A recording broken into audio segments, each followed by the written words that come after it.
Good evening everyone, good evening sir. So I am Ferdinand Tuberde and I will discuss the Lafayette parts and function of the polygraph machine. So the Lafayette polygraph instrument is used in polygraph examinations, the detection test. It records psychological reactions of a person while answering questions. Hemograph tubes upper and lower. So rubber tubes placed around the chest and abdomen to measure respiration or breathing patterns. Cardio cup, blood pressure cup, wrap around the upper arm to measure blood pressure and pulse rate changes.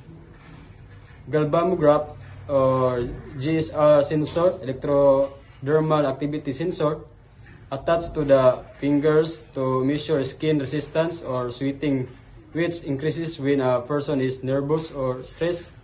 Movement sensor, activity sensor, sit pad, detects body movements that may indicate attempts to manipulate the test. Recording unit or computer system, the main unit that records the display that psychological reaction in the form of graphs or charts.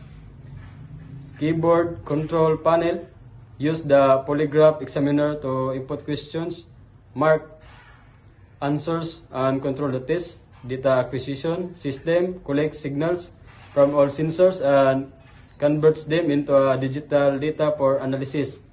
Software polygraph program analyzes the recorded data and produces polygraph charts for the interpretation. And that's all. Thank you.